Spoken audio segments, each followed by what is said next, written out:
Hello, my name is Phillip Sampson. I'm here on behalf of BUAD 3270, and we're going to give our business plan for American Beverages in an overseas market. Now, what we're trying to accomplish here is get a Dr. Pepper Snappa Group product into the hands of those who currently don't have it. So, the two markets that we want to emphasize are Russia and Australia primarily. There are other options out there that we could in the future go ahead and get into. However, currently we want these two markets because they offer the best possible outcome for our business approach and our investors. So myself and my team, individuals such as Jonathan Ryder, Oliver Thomas, Meagan Johnson, Jessica Bunnell, we all came together and made this report to try and show why it is that these two overseas markets are going to be the best avenue of approach for our investors.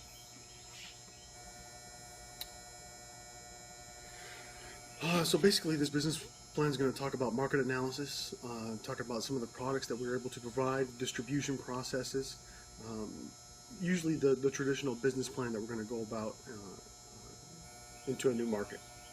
So by all means, if there's any questions, if you can't find them directly in the presentation itself, by all means, give us an email, let us know, and we'll try and answer your questions as best as possible. Thank you. Our export objectives here at Dr. Pepper is to expand our soft drink into the Russian and Australian markets, which is easier said than done. With sales of Coca-Cola products decreasing, our time to take advantage is now. We have goals to bring Dr. Pepper distributors Coca-Cola, HBC, and Amatil out of the red and into the black by increasing our sales 1% each year. Even though Coca-Cola has successfully marketed products in international markets, it'd be great to spend our first year reaching out to our potential customers in both countries and building a hype about our product by using a heavy social media profile which can create a buzz about our new product in coming to their countries. Our short-term objective in regard to exporting Dr. Pepper throughout Russia and Australia are to establish strong personal relationships. Our distributor, Coca-Cola, already has these strong relationships and is well integrated within the markets, which will give us a great advantage, and we plan on using it. Through these relationships, we plan to learn more about the customs and cultures of these two countries, which will help us in maximizing our exporting and marketing of Dr. Pepper. By having our partners in both countries, we'll have a head start by having a good idea about any government restrictions, any incentives, marketing strategies, tax laws, etc. By taking these first 12 months and learning as much as possible, we should be able to lock up also contracts with any grocery chains, restaurants, bars, etc., while implementing our heavy advertising strategy and plan of Dr. Pepper. Even though Dr. Pepper sells a variety of products under its Snapple brand, carbonated drinks and even some uncarbonated drinks, such as teas and juices, make up the vast majority of sales for the company. Dr. Pepper is the oldest major manufacturer of soft drinks in the United States and has been able to survive by maintaining its popularity among young people as each new generation comes of age. Dr. Pepper's flagship product, its namesake soft drink, has a unique flavor among its peers. This, along with Dr. Pepper's variety of additional products, has been largely responsible for its surging sales through the years. The uniqueness of Dr. Pepper compared to other beverages offered in our target markets will attract consumers who are looking for an alternative flavor. Dr. Pepper is one of the few brands that still use an all-natural sugar instead of corn syrup. The production process is relatively simple using basic equipment. The process is exclusive to the company. However, the process and equipment can be installed overseas under guidance from Dr. Pepper. This will be necessary because the recipe is patented by Dr. Pepper. The technology of our target market should be sufficient to make production cost efficient. The training required for overseas staff is minor. Should the distribution happen from honest operations, training will shift from production to distribution. Coca-Cola and Pepsi Company are our biggest competitors in the target markets. However, their tastes are similar enough as to make our products stand out. While they have had success, they have failed to capture the entire market. There is room for Dr. Pepper. There have been some requests to distribute Dr. Pepper overseas, and we expect that demand to grow as we make our presence known in those markets. Foreign markets will be less sensitive to export costs, and sales should be able to tolerate higher shipping and handling expenses.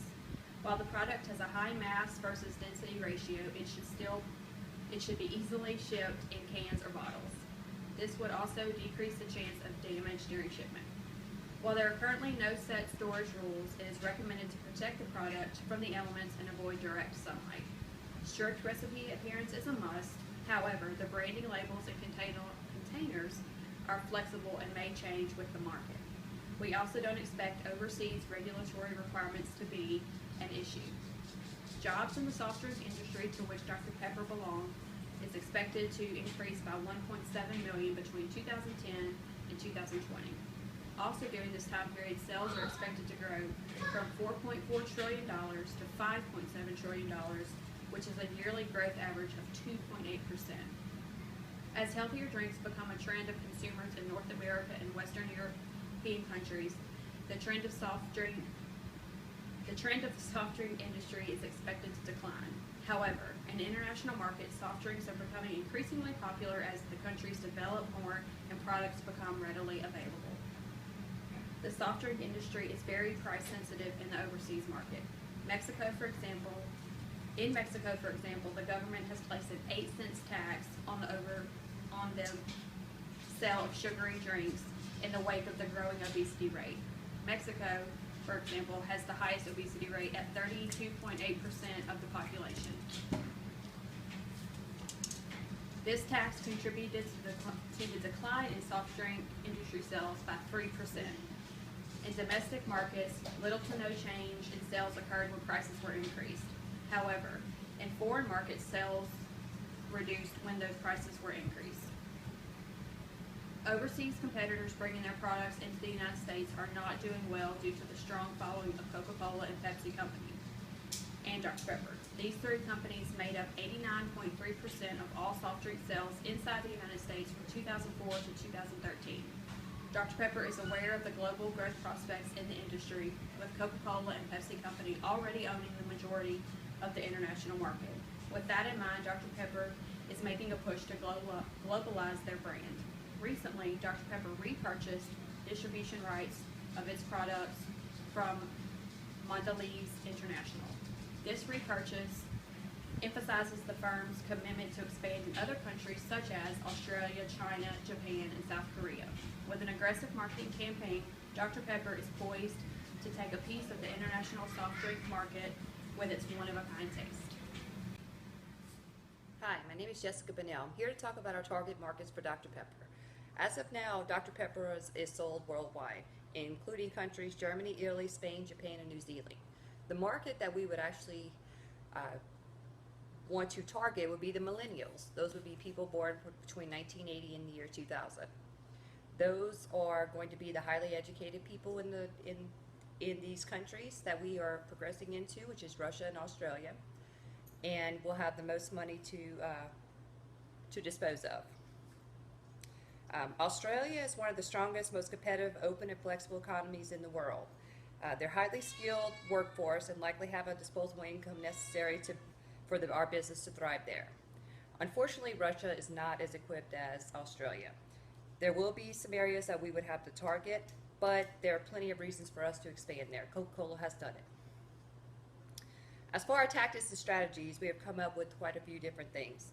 And Australia has an economy and market base similar to that of those of the United States, old school capitalist market, while Russia has left the communist-based market style and is steadily moving towards a free capitalist market. Both markets will be served by the same industry trade show.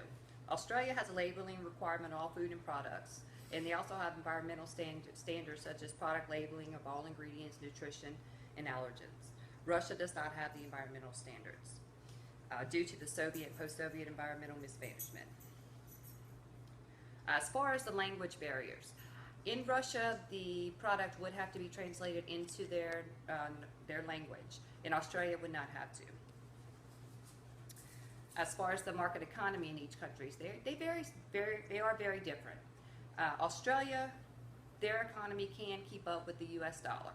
As far as Russia, the ruble is not very stable and will not meet up with the U.S. dollar.